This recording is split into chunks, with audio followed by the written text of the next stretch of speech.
nom du Père qui me crée, Père, tu es trop grand et je t'aime. Au nom du Fils qui me sauve, je t'aime. Au nom de l'Esprit Saint qui me sanctifie, qui me nourrit, qui me brûle, qui m'instruit, béni sois-tu avec toute la tendresse de la Vierge Marie. Frères et sœurs de la divine volonté, bonjour, bonsoir, bonne nuit, bon matin. Je suis très heureux de vous retrouver. Je vais tout d'abord répondre aux inquiétudes que certaines et certains d'entre vous ont eu. J'ai reçu des millions et des milliers de courriers et de courriels. Entre parenthèses, soyons comme nos sœurs et frères québécois et québécoises, soutenons la langue française, ne disons pas mail, ça nous fait mal à chaque fois d'ailleurs, des mails, disons courriel, on y va tous ensemble, courriel, ça coule de source, c'est la langue française. Voilà, vous inquiétant sur mon état de santé, puisque aujourd'hui, j'ai oublié de vous le dire, l'intitulé de cette vidéo, c'est la théologie. Je suis dingue de théologie. À propos, à propos de dingue, voilà. Alors, je suis dingue de théologie. Alors, première chose, on m'a posé cette question. Ramon, pourquoi portes-tu un entonnoir vert sur la tête? Deux réponses. La première, c'est que je n'ai pas d'entonnoir rouge. Deuxième réponse, c'est que je préfère me mettre un entonnoir vide sur la tête qu'une casserole d'eau bouillante. C'est préférable. Troisième réponse, parce que là, c'est beaucoup plus sérieux. Il y a des personnes qui sont vraiment inquiétées. Je vous ai dit dans la vidéo que je vis avec une personne que j'aime particulièrement, c'est un membre de ma famille et qui souffre de schizophrénie depuis 30 ans. Des personnes ont posé la question, est-ce que Ramon ne serait pas contaminé par la schizophrénie de la personne avec qui il vit? Alors, je rappelle qu'il n'y a pas de contamination possible, c'est pas le Covid, la schizophrénie. Mais pour aller jusqu'au bout, je suis comme vous, si vous vivez avec une personne qui souffre d'un handicap psy, de temps en temps, ça vous arrive, ça m'arrive, nous sommes épuisés à accompagner ces personnes. Nous sommes appelés des aidants. Alors, il se peut que de temps en temps, nous, comme on dit aujourd'hui, nous pétions un câble, nous entrions dans un petit délirium très mince, voire très épais, je n'en sais rien, mais c'est une réponse possible. Maintenant, sœurs et frères, abordons le sujet qui nous occupe. Alors oui, il n'y a pas simplement l'entonnoir, mais il y a les pinces à linge. Je vais vous expliquer pourquoi. Voilà, je vais la mettre ici. Voilà. Parce que tout simplement, j'ai la mémoire avec l'âge qui flanche. J'ai la mémoire qui flanche. Et donc, si je mets 3 pinces à linge ici, ça veut dire que j'ai 3 questions à poser dans mon topo. Voilà, on fait ce qu'on peut. Hein, on fait ce qu'on peut. Alors, le sujet, le sujet est le suivant. Nous sommes, nous, dans la divine volonté, nous nous formons, et je pense qu'il ne faut pas que nous nous contentions d'écouter les prédicateurs, qui sont excellents, mais il faut que nous nous fassions nous-mêmes notre théologie, que nous la travaillions. Pourquoi? Pour répondre à nos frères et à nos sœurs, pour être armés. Nous ne devons pas simplement être des consommateurs. Bon. Je vous propose donc 3 questions et je vous laisserai y répondre. On se débrouillera pour récolter les réponses. On y arrivera de toute façon. À partir de là, oui, formons-nous, hein, ne consommons pas simplement, lisons encore une fois le livre du ciel et travaillons notre théologie. Alors, c'est pour répondre à nos sœurs et à nos frères qui nous disent que la divine volonté appartient à une révélation privée. Donc, ça ne vaut pas grand-chose pour eux, quoi. Donc, on élimine facilement. Je vais utiliser pour ça le catéchisme de l'Église catholique. Alors, vous l'avez sur Internet, c'est gratuit. N'allez pas dire que vous ne pouvez pas y accéder. C'est gratuit. Et nous allons nous arrêter donc au fameux numéro 66 et 67. Et après, je vous poserai des questions et à vous de trouver les réponses, sœurs et frères. 66. Écoutez bien. L'économie chrétienne étant l'alliance nouvelle et définitive ne passera donc jamais et aucune nouvelle révélation publique n'est dès lors à attendre avant la manifestation glorieuse de notre Seigneur Jésus-Christ. Cependant, même si la révélation est achevée, elle n'est pas complètement explicitée. Il restera à la foi chrétienne d'en saisir graduellement toute la portée au cours des siècles. 67, c'est pas fini, 67. Au fil des siècles, il y a eu des révélations dites privées, Luisa Picaretta, dont certaines ont été reconnues par l'autorité de l'Église. Elles n'appartiennent cependant pas au dépôt de la foi. Leur rôle n'est pas d'améliorer ou de compléter la révélation définitive du Christ, mais d'aider à en vivre plus pleinement à une certaine époque de l'histoire. Guidé par le magistère de l'Église, le sens des fidèles sait discerner et accueillir ce qui, dans ces révélations, constitue un appel authentique du Christ ou de ses saints à l'Église. Je termine. La foi chrétienne ne peut pas accepter des révélations qui prétendent dépasser ou corriger la révélation dont le Christ est l'achèvement. Ah oui, forcément. C'est le cas de certaines religions non chrétiennes et aussi de certaines sectes récentes qui se fondent sur de telles révélations. Fin de citation. Avant de poser mes 3 questions, juste une remarque, là je me grille peut-être, mais le chrétien qui prétend maîtriser toute la révélation, se prétend-il être plus grand que Dieu? Car maîtriser la révélation, c'est maîtriser Dieu. Enfin, c'est juste une remarque. Alors, première question, j'enlève ma... Voilà, première question. La miséricorde divine, révélée à sœur Faustine par notre Seigneur, relève d'une révélation privée qui rejoint un sujet, la miséricorde, qui traverse la Bible et qui appartient donc au dépôt de la foi. Alors, qu'est-ce qu'on fait? Ça, c'est la question. À vous de trouver la réponse. Allez-y, trouvez la réponse. Deuxième question, j'enlève ma... voilà.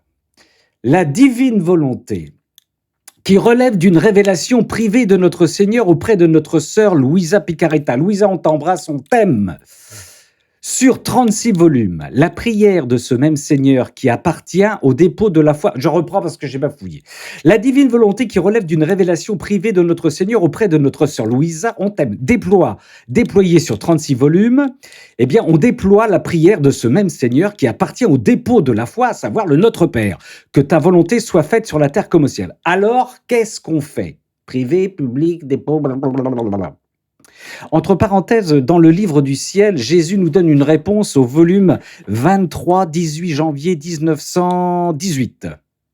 Il dit à notre sœur Louisa, écoutez bien, mes œuvres se tiennent les unes les autres et le signe qu'elles sont mes œuvres, c'est que l'une ne s'oppose pas à l'autre. Elles sont tellement reliées entre elles que l'une s'appuie sur l'autre.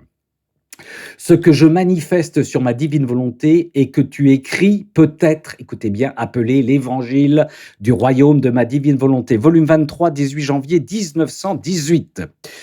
Troisième question subsidiaire. Alors là, je risque une question. Mon curé, chaque dimanche, tente de décortiquer dans son homélie le dépôt de la foi devant Marie-Claude, Gisèle et Anne-Marie.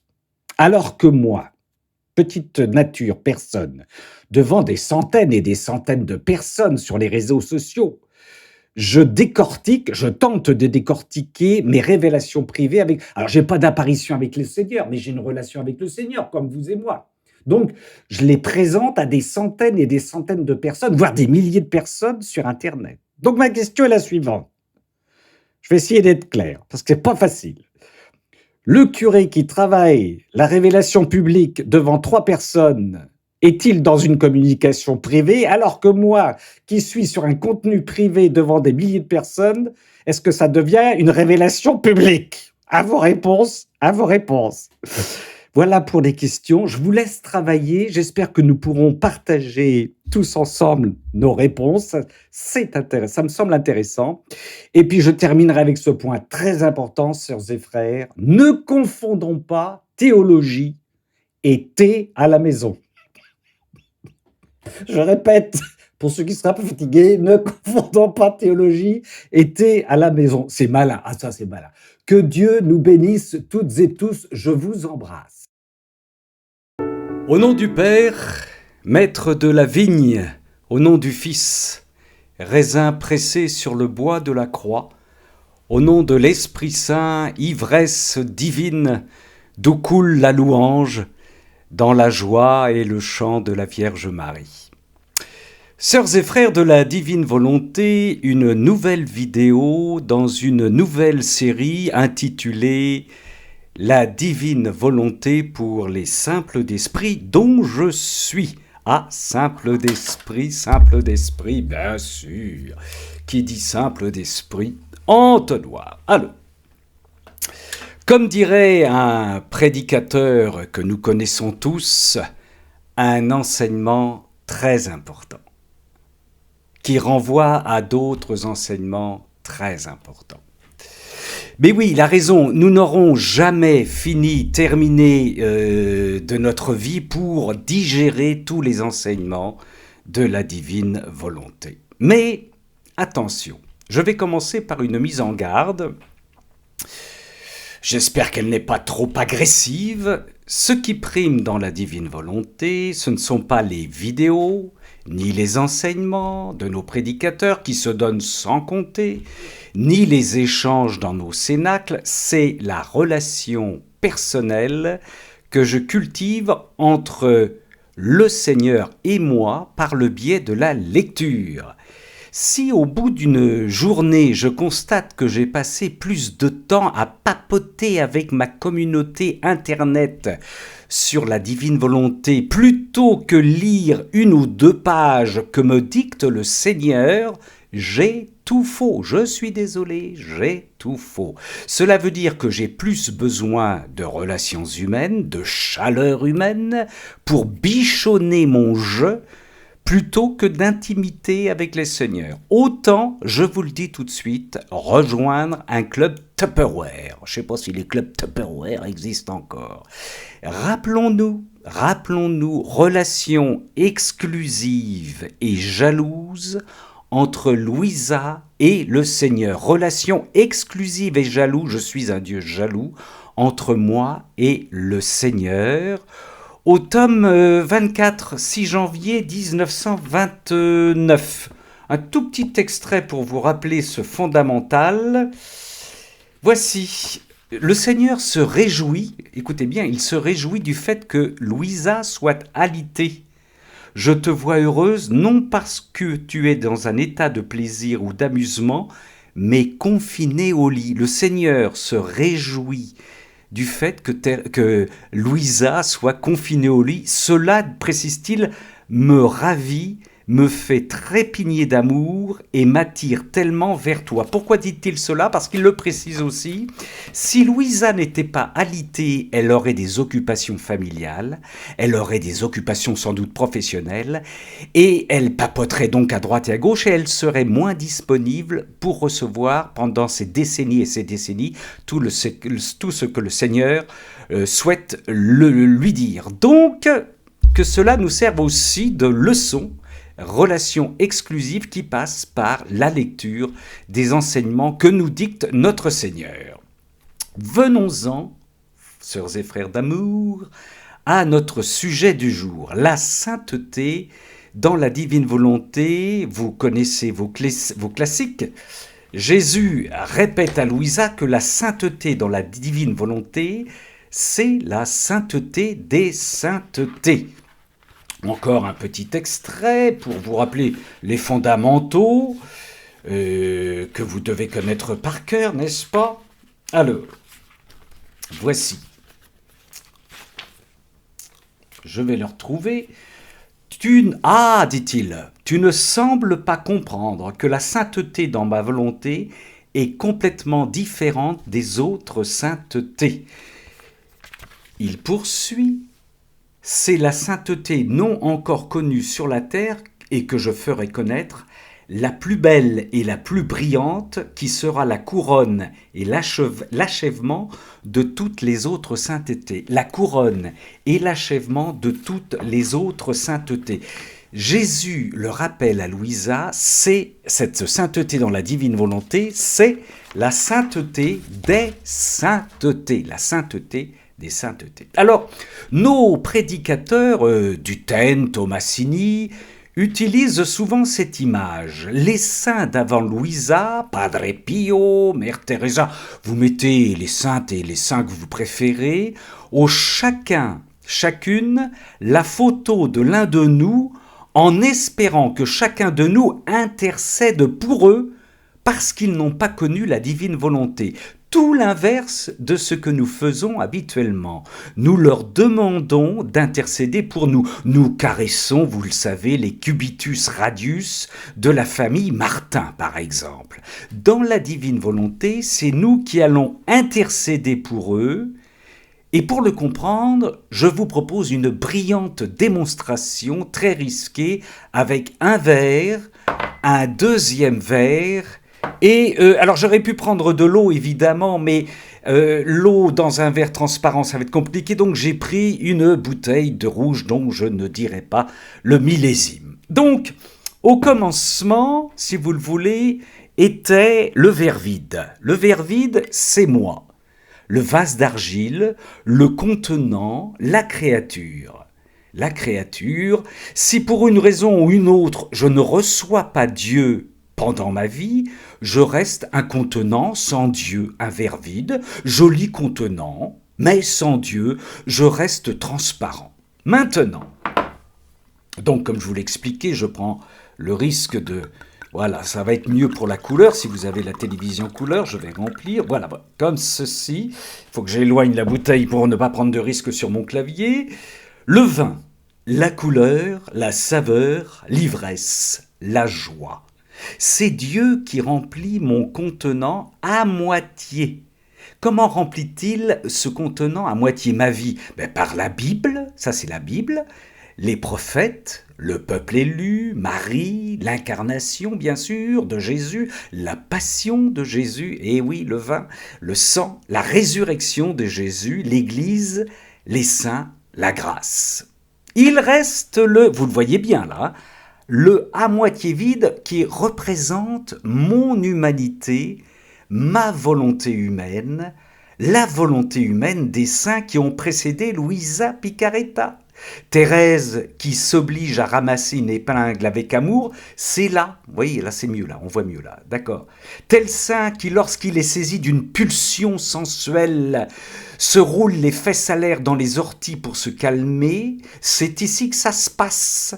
La Madre Teresa de Ávila, qui fait des kilomètres à travers l'Espagne pour accoucher de ses monastères, c'est là que ça se passe, des actes produits par la partie transparente qui représente la volonté humaine, héroïque, des vertus durement arrachées et entretenues, chapeau, chapeau, chapeau. Qui de nous se roulerait les fesses à l'air dans les orties pour calmer ces démangeaisons érotiques, je vous le demande. Donc c'est du costaud. Résumons. Avant Louisa, la sainteté égale un mélange de grâce, le fondement, la présence divine et un mélange de volonté humaine. Je pose mon verre pour animer mon prompteur et ne pas prendre de risques à partir de Louisa. Jésus vient tout bouleverser. Il nous propose la radicalité suivante. Tout ce qui est vide, transparent, qui représente notre volonté humaine, par l'intention, le bon vouloir de la créature, nous le laissons remplir par Dieu, par sa volonté, par sa sainteté. Autrement dit, tout son contenant est rempli par Dieu. J'y vais. Voici Dieu. Alors pour cela, évidemment, je vais arrêter là parce que c'est trop risqué, vous comprenez, on va faire comme si c'était... Voilà. J'ai évidemment... Je suis plein de Dieu. Ah oui, je suis plein. Je suis complètement plein. Si après cette démonstration, je me fais arrêter par les gendarmes, je peux leur dire, brigadier, je suis plein, je suis complètement plein de Dieu, et vous, vous êtes à moitié vide. Ou encore, voilà, je suis plein, je suis dans la joie, dans la paix, dans l'euphorie. Je ne suis plus ce chrétien qui dit, je suis dans la joie, dans l'attente de la résurrection. Espérance, foi et charité. J'attends la vie du monde à venir. Amen. Non, non, non, non, non, non. Alors, venons-en maintenant à l'attente des saints avec nos photos dans le ciel. Les saints... Alors attendez, il faut que je reprenne un deuxième vers. Bah oui, il y a des moyens pédagogiques pour cette formation. Le problème, c'est qu'il va falloir que je vide tout ça après, mais enfin, je le ferai hors antenne, bien entendu. Donc, les saints d'avant Louisa sont saints par le contenu rouge du verre et par le contenu transparent de leurs vertus héroïques. Ils ne connaissent pas l'overdose de sainteté divine, le verre plein. Voilà, pour vous faire une... Voilà, vous voyez la différence, vous voyez la différence, voilà. Bon. Donc, ils attendent démonstration à la pluie, que par mes prières, eux ils sont au ciel et moi, rempli de volonté divine, ils attendent que je remplisse avec le contenu de ma sainteté divine leur contenant. Ils nous le réclament avec impatience. Voilà, voilà, oh là là là là là, voilà, là là, plein par terre. Et attention, attention, plus je verse de mon contenu divin dans leur contenu, héroïque, moins mon verre se vide. Mais oui, parce que Dieu est toujours là, la volonté divine, elle est continue. Donc, je remplis le verre des saints et je remplis mon verre à chaque fois, car Dieu est toujours là. Donc, la sainteté dans la divine volonté me ramène à l'état où la créature vivait avant le péché de notre frère Adam. Adam a connu le verre plein. Il a connu le verre plein. Mais à un moment, il a vidé la moitié de son verre par terre pour contempler sa transparence. Il a préféré idolâtrer le contenant plutôt que de continuer à admirer le contenu. Et depuis, nous trinquons. Voilà. Donc, tu vas pouvoir couper, Philippe, parce que j'ai les mains pleines. Mais avant, je vais vous lire un petit extrait. On va se quitter, évidemment, pour fêter ça, pour arroser ça d'une certaine manière. On va finir par un autre extrait que j'espère que je vais retrouver. Voilà, c'est ici. C'est Jésus qui parle à Louisa, bien sûr. Écoutez ça un petit peu. « Je suis le Dieu de fils et de filles, non d'esclaves. Je suis le roi qui laisse tout le monde régner. Il n'y a aucune division entre moi et eux.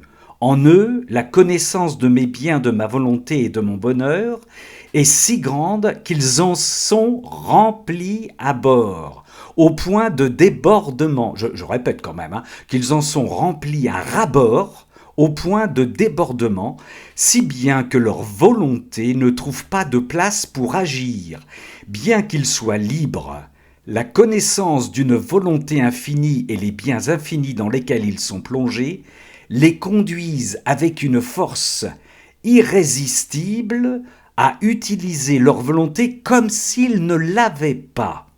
Cela en parfait accord avec leur volonté et en considérant cela comme leur plus grand privilège et leur plus grand bonheur. C'est au tome 17, Sœurs et Frères, le 30 mai 1925.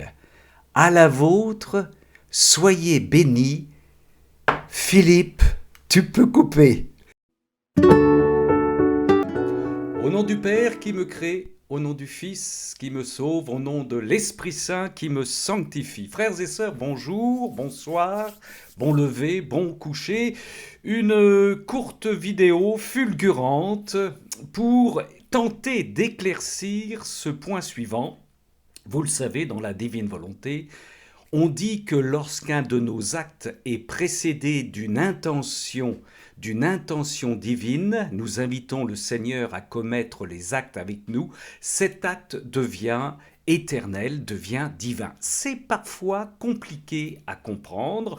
On nous prend par exemple souvent l'exemple du verre d'eau. Je prends un verre d'eau, Seigneur, je prends ce verre d'eau avec toi, et cet acte-là devient un acte éternel, cet acte-là devient un acte divin.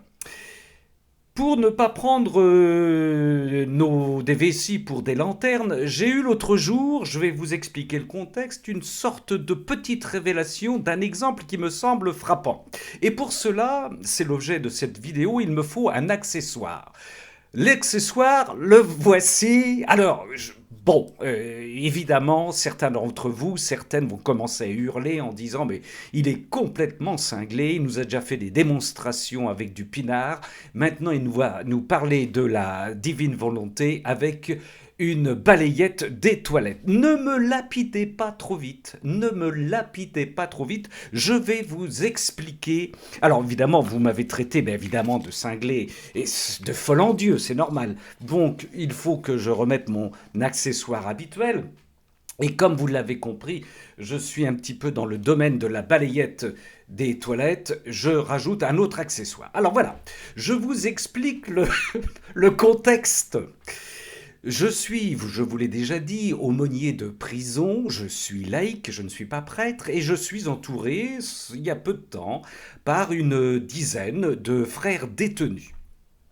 Avec moi, il y a aussi une femme qui est aumônier de prison et qui vient pour la première fois. Nous sommes en train de faire un partage d'évangile. Et cette femme, à qui on n'a pas demandé d'axer son témoignage sur le sujet, alors je signale que cette femme, cette maman, a notamment 2 enfants qui sont prêtres. C'est une femme chrétienne, très engagée. Et elle nous dit, moi, pendant mes tâches ménagères, j'offrais tout au Seigneur. Un peu comme Sainte Thérèse, vous savez, qui ramasse une épingle. Elle offrait tout au Seigneur. Et là, elle nous donne un exemple qui peut paraître surprenant. Elle dit, notamment, quand je nettoyais les toilettes après le passage de mes enfants, même cet acte-là, je l'offrais au Seigneur. Alors, surprise des détenus, des frères détenus. Et bien entendu, alors avant que d'aller plus loin, il faut que je vous dise quand même que pour les frères détenus, ce sujet est très sensible pour 2 raisons. La première, c'est que vous avez 3 frères détenus dans une cellule de 9 mètres carrés. Il y a les lits superposés, les tables et un tout petit muret qui cache les toilettes qui sont derrière. Ce qui fait que généralement, lorsqu'un détenu arrive pour la première fois dans ce genre de cellule, je tiens à vous dire que, inutile de vous préciser que pendant 4-5 jours, il est constipé, il n'ose pas aller presque au vu de tout le monde dans ses toilettes. D'ailleurs, moi-même, lorsque je vais visiter ces détenus, nous sommes donc 4 dans la cellule, il m'est arrivé, pendant que je discute avec 2, de voir le 3e aller aux toilettes, et je peux vous dire que le plus gêné des 4, c'est bien moi. Et puis, deuxième objet, motivation de sensibilité par rapport à ce sujet, c'est qu'il y a des frères détenus qui sont habitués à nettoyer les toilettes, et puis d'autres frères détenus qui ne sont absolument pas habitués à nettoyer ces toilettes. Donc vous voyez la situation, je dirais, très délicate lorsqu'un frère détenu veut éduquer son frère en lui disant il faudrait quand même nettoyer tout cela. Voilà, bref, ceci pour vous dire que nous étions là lorsque cette femme aumônier a dit « moi j'offre le nettoyage de mes toilettes au Seigneur ». Et là, je lui dis, j'enfonce le clou d'une certaine manière, je sais qu'elle est légèrement ouverte à la divine volonté, elle commence, elle n'est absolument pas fermée, elle est disponible, ouverte. Et là, je dis aux frères détenus estomaqués, mais tu sais que tu peux reprendre toutes les fois où tu as nettoyé les toilettes chez toi, tu les reprends avec Jésus, tu réintègres Jésus dans cet acte-là, et à travers le nettoyage de tes toilettes, tu nettoies toutes les merdes du monde passé, présente et futur. Le langage est un peu cru, mais on est entre détenus. Et alors là, les frères détenus, il y en a un d'ailleurs qui éclate de rire. explose de rire en s'excusant et en me disant mais excusez-moi, c'est nerveux. Mais je lui dis mais non, c'est tout à fait normal. Et là, je leur explique à partir de là, comme le Seigneur, à partir de là, expliquait à ses apôtres, je leur explique que ils ont un pouvoir extraordinaire, bien qu'étant enfermés. Tout en étant enfermés, ils peuvent précéder tous leurs actes d'une offrande au Seigneur, d'inviter le Seigneur à diviniser ses actes, afin de faire de ces actes des actes divins et éternels. Pouvoir que n'a même pas le président de la République parce qu'il n'a pas le temps de penser à tout ça, bien entendu. Alors, certains d'entre vous vont peut-être dire, mais là, il exagère. Nous parler de la divine volonté avec une brosse de toilette, il va trop loin. Eh bien, écoutez, frères et sœurs, n'oublions pas une chose. Je n'invente rien. Le Seigneur, si vous lisez les 24 heures de la Passion que je vous recommande, n'oublions pas que notre Seigneur s'est abaissé, lui, l'agneau pascal, l'agneau pur et sans tache, il s'est abaissé dans son incarnation à être plongé dans le Cédron, attaché. Plongé dans le Cédron, c'est le fleuve de Cédron, c'était les égouts de l'époque, et il était donc plongé, immergé, pardonnez-moi, dans les excréments et dans les urines de l'époque, notre Seigneur. Et s'il a été plongé dans ces égouts-là, ça veut dire qu'il a été plongé dans les égouts passés, présents et futurs. Il en a eu plein les oreilles, plein la bouche, plein le nez. Lui qui était sans tache, sans péché, s'est fait péché pour nous. Ça, c'est 2 Corinthiens, vous le retrouverez là-bas. Et quand le Seigneur a fait cela, quelle était la raison de cette plongée? Il a accepté de le faire. Quelle était la raison de cette plongée dans ces égouts? Eh bien, tout simplement pour nous purifier, car nous avons bien besoin de purification. Je vais vous lire un extrait du livre du ciel, bien entendu, où le Seigneur parle de nous. Ce n'est pas très tendre. Écoutez, c'est le Seigneur qui parle.